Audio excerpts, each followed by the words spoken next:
For the longest time, Stranger Things was the best show on Netflix. Very few of their originals had quite the same cultural impact. Well, that wasn't until Squid Game came along, but if you ask me, Stranger Things was far superior. As far as Stranger Things 1 and 2 are concerned, we'll talk about the other seasons in due time, because I have very mixed feelings on those. However, the first season is near on perfect. Taking inspiration from classic films such as The Goonies, E.T., Gremlins, Predator, Aliens, and many more, and masterfully mashing it together with real-world conspiracy theories like paranoia against Russia during the Cold War. Sounds very fun, right? The aesthetic and nostalgic elements of this show were irresistible for millennials like me. But even if you're not in that generation, I feel confident you're going to have a fantastic time, either watching this show for yourself or watching me recap it. Because the mystery and suspenseful horror which really makes this show shine is absolutely worth your attention. So, let's crack on with this. It all starts off with the disappearance of a young boy named Will Byers. We start off in a laboratory disguised as a Department of Energy building for the small town of Hawkins, a fictional town in the state of Indiana. There are some crazy strange things happening here with this scientist guy running away from something, and that something sneaks up on him. We then cut to a group of young lads playing D&D, and if you can resist the urge to bully them and demand they stop having this weird type of fun, then let's get to know them. Will Byers, he has the most gentle demeanor of the gang and the most troubled home life, causing him to be somewhat of a mummy's boy. And I do mean that in a nice way.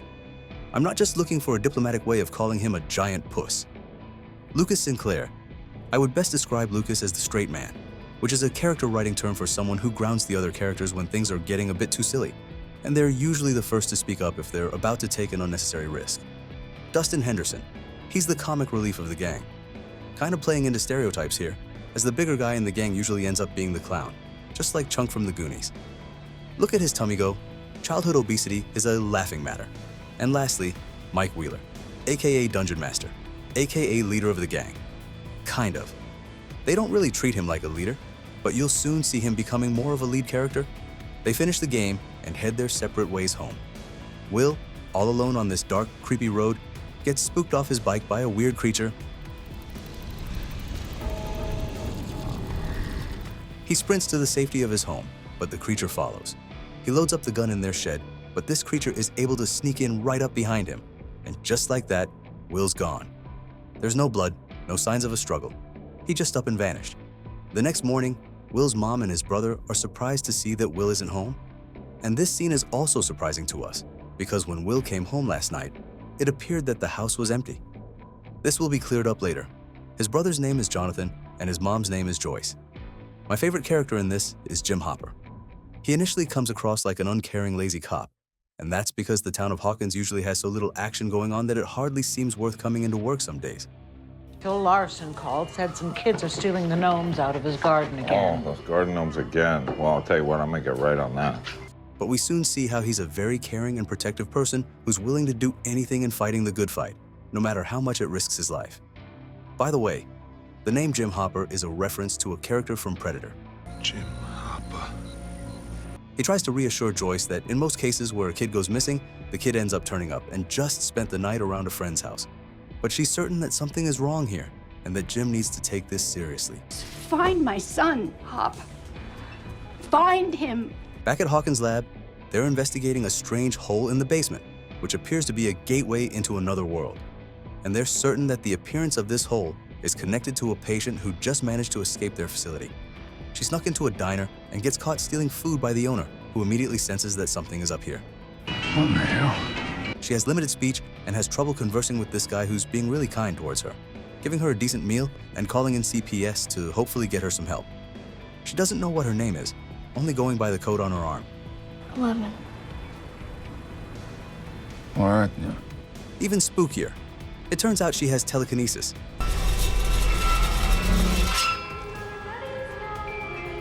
When the social worker turns up, she takes out a gun and shockingly shoots the friendly guy. 11 makes a run for it before they can get to her. After questioning a bunch of people and inspecting Will's home, Hopper calls for the troops to organize a search party, believing that Will might have put himself in a dangerous situation to protect the rest of the gang, as that's what he would do in D&D. The kids sneak out on their own search party. Just a heads up, a lot of their logic and plans are based on Dungeons & Dragons. It comes across a little silly, but that's the imagination of kids for you. Joyce gets a mysterious phone call where all she can hear is breathing and some weird alien noises.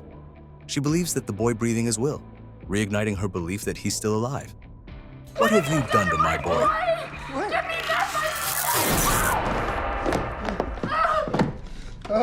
The episode ends with the gang stumbling across Eleven in the forest. And at this point, if you're not hitting the next episode button, there's something wrong with you. The guys sneak Eleven down to Mike's basement and try to communicate with her. You're freaking her out. She's freaking me out. Bet she's deaf. Not deaf. All right, that's enough. There's a very funny, awkward moment where she goes to change into some fresh clothes, but she doesn't yet know the concept of privacy. See, Oh my God. over there, that's the bathroom. Privacy. Get it? They theorize that she escaped a mental hospital, and they come up with a plan where she'll be discovered by Mike's parents without them figuring out that the boys found her first and were out last night past curfew. Mike is really sweet towards her, making her a cozy den to sleep in and giving her a more human version of the name 11, simply Elle. In the morning, he sneaks her some Eggo waffles, which, because of the symbolism of this gesture, becomes her favorite food in the show. Mike tells her the plan to get her back to where she came from, but she says no. The place she came from is run by bad men, and these bad men have the phone lines of the entire town tapped, keeping a close ear for anyone talking about sightings of Elle or anything else strange going on. The Hawkins lab guys, who I'll call the scientists from now on to keep it simple, are inspecting Will's house for clues, finding a bunch of strange goo in the same shed where he disappeared. Jim Hopper and his troops are also finding clues on their search, finding a freshly torn piece of cloth right next to a storm drain or whatever this pipe is. No way a kid crossed through there. I don't know. Scared enough one might. Elle reveals that after looking at a picture of Will, she recognized him and remembers seeing him in the bad place. So, they need to go on another adventure. But Mr. Sensible, Lucas, says, nope, that's dumb and very dangerous. So, I'm telling your mother. But then Elle says nope to his nope and uses her powers to slam the door. No. To try and explain the place where she saw Will, she flips their game board upside down and uses a Demogorgon to describe the monster. Two characters I haven't mentioned yet are Nancy Wheeler, Mike's sister, and Barbara. They're getting ready to go to Nancy's boyfriend's house where he's throwing a pool party. Nancy is looking for a good time and to get effed up, shotgunning beers. But Barbara is too cool for alcohol. She'd rather shotgun a good book. But in order to not look like a nerd, she gives the beer a go. But she mucks it up really bad, slicing up her hand. Are you okay? Yeah. Why are you bleeding? I'm fine. In the bushes, Jonathan is breathing heavy and taking Polaroids of the steamy poolside action. Slow down, baby. But he's not intentionally being a creep. He was out here taking photos of the area, looking for clues on what happened to Will, and he got distracted by the screaming at the party. He thought it seemed like relevant documentation of what was going on this night. He hangs around for a long time until Barb is left on her own, chilling by the pool. That is, until she gets attacked by the creature.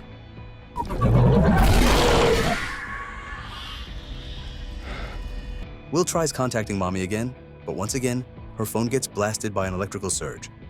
Will then uses the lights and stereo system to let her know that he's still alive. But he's not the only one trying to come through to the other side as the wall starts bulging with the Demogorgon trying to get into the house.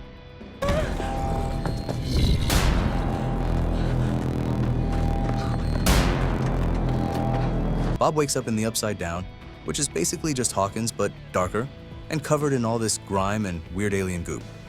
I wouldn't hold out hope for Barbara. She's dead. And the show barely ever mentions her again, which is quite funny considering the town's reaction to Will going missing. Speaking of Will, Joyce is trying to show Jonathan that Will's using the lights to communicate. Quite reasonably, Jonathan is like, "Bitch, are you for real? You're losing your damn mind." No, it is not the electricity, Jonathan. Something is going on here. Just know that Will is here. Oh, Mom. Couldn't he just make the lights flicker a few times, just to prove she's not crazy? The kids arm up with slingshots and snacks, just in case they come across the Demogorgon and get hungry while fighting it. Elle claims to know where Will is hiding, and we'll see later if they find him. In the meantime, we have some flashback stuff showing how this white-haired fella, who Elle refers to as Papa, is asking her to sit through a bunch of tests as they monitor her abilities to crush Coke cans and glare at a cat until it dies.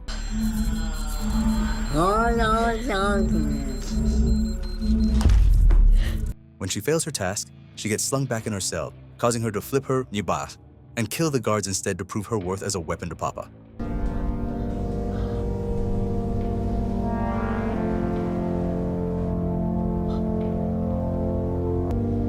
incredible. Back to the present.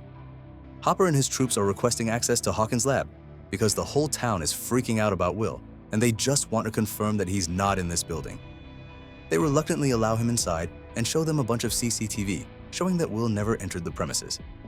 Hopper says to his troops that he smells BS. It was raining heavy on that night that they went looking for Will. Yet the videotape they were shown for the same day has clear skies. What are you thinking? I don't know. But they're lying. Joyce pushes her luck on the allowance situation by taking the whole store supply of Christmas lights. Joyce. Just ring me up, Donald. Her friends are starting to worry about her state of mind with Mike's mom, Karen, checking in. Mike's youngest sister, Holly, is here too. And while the grown-ups are chatting, she notices the flickering lights leading into Jonathan's bedroom. Will does eventually manage to prove that he is still alive and here spiritually. And he does so by using Joyce's cool Ouija board thing to spell out the word here. But then he spells the word run, because once more, the monster is coming. Jonathan gets spotted processing his creepy Polaroids, and Nancy's boyfriend, Steve Harrington, breaks his camera in revenge. This isn't creepy at all. I was looking for my brother. No, this is called stalking. As Nancy and Jonathan's families are friends, she doesn't join in calling him a freak and gives him a look as if to say, I know you're not really a freak and I'll hit you up later. Okay, back to the kids. They're frustrated at Elle because she's taken them back to Will's place, saying that's where he is now, but they just can't see him because he's hidden. Their arguments get interrupted by sirens, and when they follow the emergency vehicles, they end up at a quarry where Will's body has just been found in the water. The kids are having trouble believing it, and even I, as someone that knows that Will is still alive in the series, spoiler alert. Hopper is consoling Joyce, hoping that when she goes and sees the body, it will help her to accept her loss again. Will, if there was ever a good time to get those lights flickering, now would be ideal. Mike is pissed at Elle, believing that she lied about Will being alive, but then she uses her powers to get on Will's radio frequency and they can hear him singing. Hopper gets suspicious when the town's coroner suddenly gets replaced by a new guy, and Joyce storms out of the morgue, not believing the body to be Will's. Hopper then questions the deputy who found Will's body, as it doesn't make sense why he was on patrol there. When he doesn't cooperate, Hopper gives him a few slaps of encouragement until he reveals that finding the body was secretly a coordinated event. Hopper then makes his way into the morgue. At first, all seems legit, but then he notices that the body has a strange rubbery texture, and when he cuts into it, it's completely filled with fluff. The kids make a plan to get Elle to a stronger radio and establish proper communication with Will. Their science teacher, Mr. Clark, happens to have a powerful radio in his AV club. Mr. Clark ends up being quite a crucial character, helping the kids understand the science parts of their science fiction journey. Science is neat, but I'm afraid it's not very forgiving. They give Elle an away makeover, so she doesn't stand out too much. Wow. She looks Pretty. Before the time comes to use the radio, they attend the assembly honoring Will. Seeing that the school bullies are mocking the event, Mike pushes one of them over. And before he can retaliate, Elle uses her powers to immobilize him, which makes him piss his pants. When Elle tunes into the radio, they can hear him bashing against the wall, the very same wall that Joyce is standing next to. The wall has temporarily turned into this weird plasticky plasma wall that disappears as soon as contact is lost. Nancy's helping Jonathan process more Polaroids to look for clues on what happened to Barbara. And when they see the monster in one of the pictures, Jonathan realizes that Mommy isn't loopy. I thought she was crazy. She said, that's not Will's body, that he's alive. And if he's alive? In Hawkins' lab, the scientists are once again trying to venture into the basement hole. And if I may take a second to give this show one slight criticism. While most of the visuals are amazing, the CGI on the basement hole is at times really crap looking. Well, anyway, the guy they send in ends up being the monster's dinner. The kids wonder how Will can be heard at a place, but not seen at that place. Elle describes his location as being the Upside Down. And naturally, these kids know all about dark dimensions because of the lore of D&D. But now the question is, how do they get there? We can't shadow walk, but maybe she can. They attend Will's fake funeral, because it would be rude not to. And at the wake, they talk with Mr. Clark about the theory of other dimensions. He gives an example of how an acrobat can traverse a rope in only two directions, whereas a flea is less restricted, being able to use the side or even the underside of the rope to travel, aka the Upside Down. Hopper sneaks into Hawkins' lab, taking out the inept security guard and getting hold of a door pass. He makes it down to the basement hole before they eventually capture him. Expecting to wake up dead, he instead wakes up back home, and he immediately tears his place apart, looking for a bug device. And there it is. They were listening to him the whole time. They were also listening to the kids when they were making contact with Will, so they're sweating now about their operation being exposed. Hopper goes to Joyce and shares the good, albeit still troubling news about Will's fluffy body. And it's a really nice moment seeing Joyce being validated on what she knew to be true, but had everyone doubting her. The kids wonder if there's some kind of gateway to get to the Upside Down. Dustin remembers Mr. Clark saying, such a gateway needs a massive amount of power, and Dustin notices how everyone's compass is pointing to the incorrect north. The needle is being redirected by the energy of the gate, meaning if we follow the compasses north, they should lead us to the gate. They hike for a very long time, and after a few direction changes, they realize that something else is upsetting their compasses. Lucas is sure it has to be Elle, as she doesn't want to go back to where she came from. The boys end up in a scrap arguing about Elle's intentions, and Elle breaks up the fight by force-pushing Lucas. He's okay, but Elle has fled the scene. While out hunting the monster, they come across a wounded deer, but before they can put it out of its misery, it gets snatched away. Instead of doing the sensible thing and getting the hell out of there, they continue their hunt. They somehow manage to lose each other, but then Nancy finds a nice gooey hole in a tree and thinks, oh, that looks inviting. Let me just jam myself right in here. Looks like she found a way into the Upside Down, and she's not alone in here.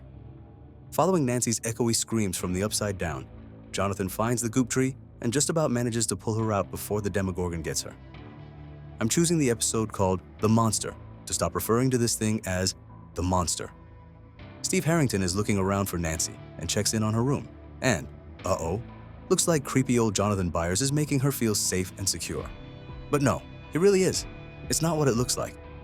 Hopper recalls seeing a kid's room at the lab, but with no kid in sight. And maybe this kid was the one seen at the diner. And also maybe this kid is connected to a lady who lost her daughter Jane many years ago, as she got taken by a secret agency, aka the Scientists. They track down the aggrieved mother, Terry, who due to the trauma lost her mind and is basically nonverbal. What was your relationship with Dr. Brenner? You guys keep in touch. Her sister explains what happened, and it turns out that she was a willing participant in some revolutionary experiments that explored the full extent of what the human mind can do. All the while, during these experiments, they didn't know she was pregnant, and neither did she. Public record is that she miscarried, but the mom knows in her heart that Jane is still alive and she has special abilities. Even though her name is officially Jane, I'm going to keep on calling her Elle. Jonathan and Nancy buy heavy-duty hunting supplies so they can go and kill the Demogorgon. And while loading the car, some rando calls out to Nancy about her new movie being advertised in town. All the Right Moves, starring Tom Cruise and Nancy the Slag. I don't know if the actual word is allowed. Nancy storms down the alley to demote boyfriend Steve Harrington to ex-boyfriend. He pushes Jonathan's buttons about his home life, and the two end up brawling, with Steve somehow losing the fight despite being the popular kid. Popularity gives you strength. Every time you hit subscribe, my muscles bulge a little more. Elle walks into a supermarket looking all grubby and bleeding from her nose. A standard look for Elle at this point, but still the townsfolk are freaked out. She calls this guy a mouth breather for simply asking if she's okay, and then she steals multiple boxes of Eggos. Despite this being a very fun scene, especially when she smashes the sliding doors together, it's hard to look past how much of a dick she's being here. Lucas no longer cares to be Elle's friend, even though she's the only viable weapon to use against the Demogorgon. He goes off on his own to find Will. He gets to defense surrounding Hawkins' lab and sees the scientists preparing to leave. Mike and Dustin go out to find Elle, but only end up finding trouble with the bullies, who, due to the embarrassment of the pea situation, have brought along a knife this time. They demand to know how they made him piss his pants, and if Mike doesn't jump into the quarry to make things even, they'll slice up Dustin. Mike nervously takes the jump, but then suddenly stops falling, floating around in midair. Yeah, you guessed it. Elle is back on the scene and she looks pissed. She broke my arm! My arm! Go. The episode ends with a Hawkins Lab lookout spotting the kids coming back home. And as we know, the scientists are readying up to come take them in. Mike is sweet-talking, saying she doesn't need this wig to be pretty. And to be fair, that wig is not professional grade, and it's totally the wrong color for her eyebrows and complexion. Girl, that's outrageous, girl. They go to share a kiss, but then Dustin bursts through the door with an emergency broadcast from Lucas, warning that the bad men are coming. They hop on their bikes and pedal their little legs with all their might. Elle uses her powers to flip one of their vans up in the air, and acts so cool that Lucas now forgives Elle, and she apologizes for the compass misdirection. The scientists question the Wheeler parents and warn that Mike is in real danger. So they need to cooperate. We want to help him. We will help him, I give you my word. But in order for me to do that, you have to trust me. I like this scene because it's an example of how this show separates itself from its inspirations, wacky coming-of-age movies, by actually taking the consequences of these events seriously. The spirit of this continues in the sheriff's station. Jonathan's being questioned about why he has a bunch of Demogorgon hunting tools in his car, and the bully kids are there too, recounting the unbelievable story of what happened at the quarry. Hopper now knows that he needs to find the kids and find out what this El character is all about. The kids are hiding from the scientists who have helicopters in their budget for hunting down children. Joyce finds Will's radio so that Hopper can find out where they're hiding and save them just in the nick of time. All right, let's go. Let's go! Everyone is united at the Byers house, and it feels great to have this moment of everyone being on the same page about what's happening. So together, they can make a plan. They set up a sensory deprivation tank in the school so that Elle can fully transition her mind into the Upside Down and find out where Will is hiding. And also Barbara, if she has time. Don't worry about her too much though. Just, if you bump into her, then maybe bring her back too. Well, she does find Barbara, but Barbara's feeling a little sluggish. She then finds the Byers clubhouse near his home, and Elle confirms his location. Tell him I'm coming. Mom is coming. Mom is coming. Mom, she's coming for you. Joyce and Hopper break into Hawkins' lab, but this time they don't get very far. Let's hope they can get to Will before it's too late. He's got a Season 5 teaser trailer to film, and he's not allowed to turn up dead for it. Dr. Brenner, aka Elle's papa, speaks candidly about the situation to assure Joyce that they're not keeping secrets here. They also want to stop the Demogorgon and save Will's life. Joyce doesn't really buy it due to the whole fake body situation. We had a funeral, we've buried him, and now you're asking for my help? They're not being so gentle with Hopper, who knows that he needs to strike a deal where he swears to silence, otherwise they'll make him disappear. Looking to resolve this situation in the least damaging way, they allow Hopper and Joyce to suit up and go find Will. The sequence of them walking through the upside-down version of Hawkins is really visually pleasing. When they find Will, he's got this gross and extremely long tendril jammed right down his neck. But after some chest compressions and a fresh oxygen supply, he turns out okay. Kind of skipping to the climax of the episode here, but we already knew he survives this, so I didn't really want to piss around and just get to the point. We get some Hopper flashbacks showing the trauma he suffered when he lost his daughter to cancer. And this shows us why he's become so determined to save Will Byers and why, outside of his duties, he lives in a kind of depressed and slobbish way. Nancy and Jonathan set up a trap for the Demogorgon, and Steve almost ruins it by barging in on their plans, naturally very confused about what the hell they're doing.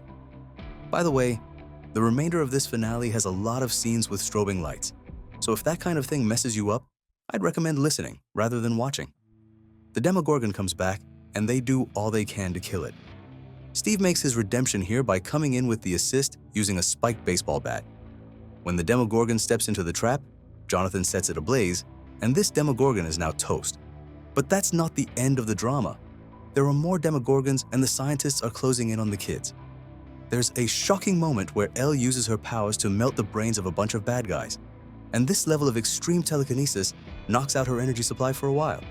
She wakes up in time to take out the last Demogorgon, and this time, she uses so much energy that not only does she atomize the thing, but she also phases herself out of this world.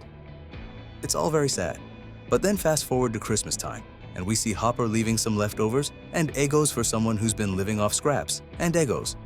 Not sure who the person is. Maybe it's Barbara. All seems happy and back to normal, but Will feels there is something wrong inside. And even after coughing it up, he knows that things have not gone back to normal. He plays it cool for now, wanting to simply have a wonderful Christmas time. So yeah, that was a great first season, and you're great for being here. Maybe you're new here, and if you are, that means the algorithm is actually helping me for a change, and the Illuminati isn't trying to censor my words, my very important words.